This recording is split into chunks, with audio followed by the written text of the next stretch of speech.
I felt like the grandfather bit. Wow.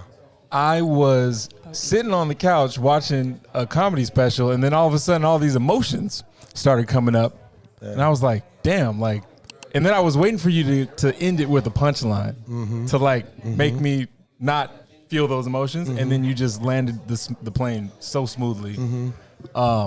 One, it was just an amazing bit, I think, to put into the middle of the piece. Thank you.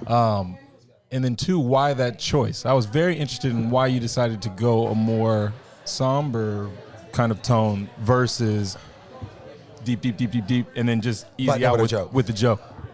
I was watching a stand-up special a few years back from a friend of mine, a comedian named Hassan Minhaj.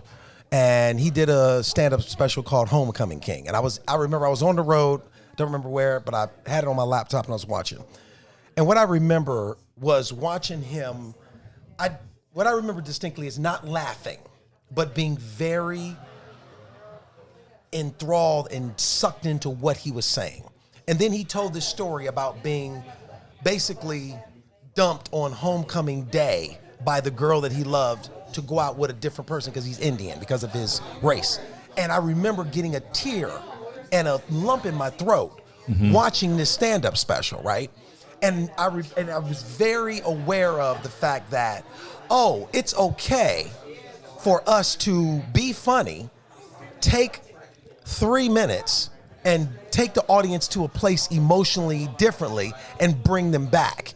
And the moment I felt that, my first thought was, I want to do this to the audience. You did it amazingly. And I want them to feel that. And so when I start, the grandfather bit I've been doing that bit for 15 years. Like, really? Yeah, I've been doing that bit. That bit is 15 years old. I felt like I've seen you perform so many times. I've never seen because that. I never do it here in town because it's not because that bit is a bit that you need to sit in.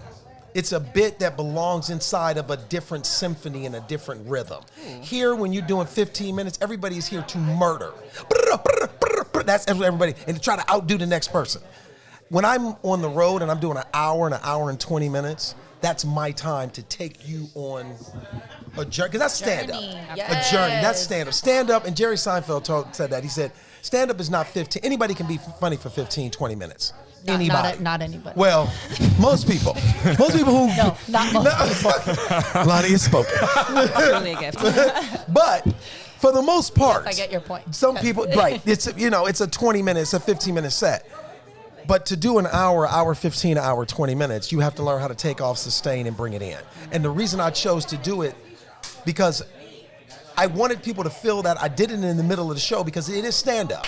So I start off, if you look at my set, I start off, it's hot, I get people rolling, I take them on this thing, and then I end with my sister Robin, which just takes us out and we had a whole we had a debate with the network and the producers, like, we think we should end on the grandfather bit. And I was like, no, it's a comedy show. I don't want to end on that. I want to take them there, but then I want to pull them out with laughter. So I had been doing that bit for a while. I knew that that was the bit to do it.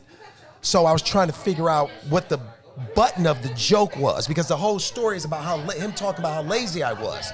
And I was in Providence, Rhode Island, in a small club in Providence, Rhode Island, and I was on a treadmill running, thinking about this bit. And I was like, I would listen to motivational speeches when I run sometime, and I was thinking about that, and I was like, I need to button this thing up with my grandfather, and I know that he knows that I'm successful now.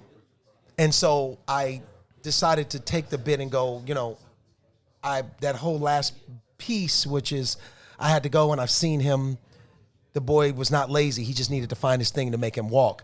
It just came to me in his voice when I was running, and I just started to cry. Yeah. And I had to get off the treadmill because I knew that I had found what the button was, and I did it that night at the show, and I got a standing ovation in the middle of the show.